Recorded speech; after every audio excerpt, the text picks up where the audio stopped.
Okay guys, this is going to be a quick setup video on the Back to Roots Grow betta tank. It's to grow microgreens, which I will be turning into fish food. My goodness. There we go. Which I will be turning into fish food for the betta, and my other fish roam the fish room, aka my bedroom. But you can very well eat these.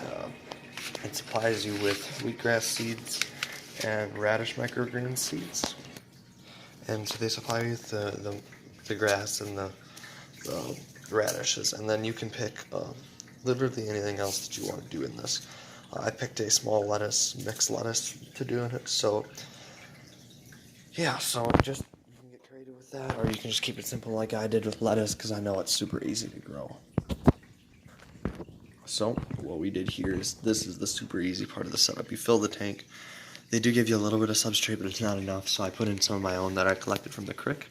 If you haven't seen that video, I'm going to put it up here or up here, hopefully, for you to see. And so I have my Java fern that I pulled from the fry tank, my driftwood from Christmas, and some fake plants, because I don't really do fake plants, but it's a betta, so that's okay. I did get a new metallic black betta and crown tail, and he is just spectacular looking. So here's what we're gonna do. First step, so you guys are obviously gonna want to follow your instruction packet, but I'm just gonna summarize this. So you put the water in, you put whatever you want in there.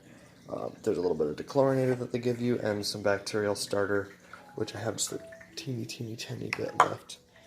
But yeah, so dechlorinate the water for your betta, but bettas are one of the most bulletproof fish, so I don't think that that's necessary, but depending on where you live, it totally could be. So this doesn't all come connected, as you saw before, these pods to remove from the water. So what you're going to want to do is you fill this tank. I filled it a little too full. Usually you'd want to fill it to like right here, but that's where I did it. Then your next step is going to be to put a little piece of sponge that is provided to you through the pack in there, and that is to keep the bacteria in the pods, some of the bacteria in the pod area, so that you can actually start growing your plants. And then they give you these nifty filter grow gravel. So I'm going to split this gravel up into the pods, and I'll show you what that looks like after. Right, bam, and there's the rocks. So we got our rocks. Now I'm going to take my seeds. It does say in the instructions that they don't do well in direct sunlight, so this one will be going closest to my window, since it will be getting the most, and you can even see the difference here as the shading goes down of the sunlight. So this will be going here. I'll be putting the radishes here, and the grass here. Alright, though there is no visual aid, well, I guess there kind of is just some seeds there. You kind of want to get the seeds to fall through, so they're getting the nutrients, the bacteria, the water. I'm going to pour some water over all this. I'm not quite sure if you're supposed to do that or not, but yeah, so we got the lettuce here, the radishes here, and then the grass over here. So my overall rating for this is that it sometimes works. This is my third time setting it up. It is a really sharp looking tank, but I wish there was some sort of lighting, because especially in my room with all the browns that I have going on, it always makes the water look really mucky because there is absolutely no light on it. But that is great for my Java fern, since it is a low light plant. So there is bonuses and there is negatives to that. Another negative would be my betta fish. You just can't get the color with no good lighting, but he won't be in here for long. This will eventually be a little heavier planted, and will be turned into a female sanctuary with 2 or 3 female bettas. And I know you fish people out there are going to go, whoa, no, that's way too many fish and way too small of a space. But they aren't all going to be in there all at the same time, because I'm going to start breeding bettas. And he is likely going to be my 1 of 2 male stock, and then I'll have 2 or 3 females. And I have some individual tanks for them. So I'd give this a 4 out of 5 rating, and only 4 because the plants don't always work, and I wish they would give you enough bacteria to start twice, because they only give you, you're supposed to dump this whole thing in there.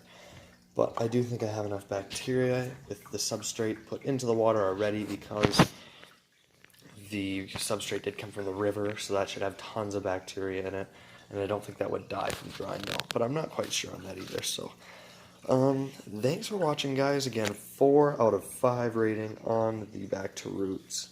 That'd be equivalent, I guess, if you wanted to go out of 10, I'd give it like an 8.5 out of 10. The beta's flaring, it looks really pretty.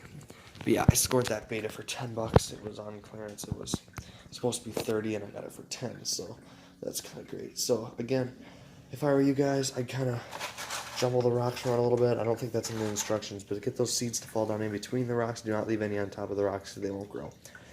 And then I don't think it's in the instructions either, but you pour some water on top of these to get the cycle going a little faster.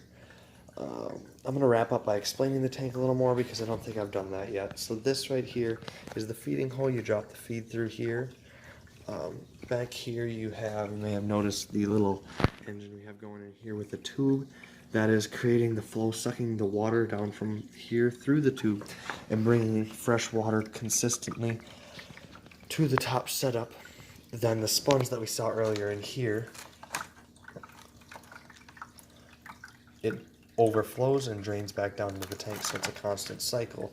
Now what the sponge does is removes any crud from the water, so there's no debris in the water. It'll suck up through here, through the hose, and stay up here as a bacterial booster, or and it keeps the tank nice and tidy. So it kind of acts as a filter and a aerator, or like an air pump at the same time.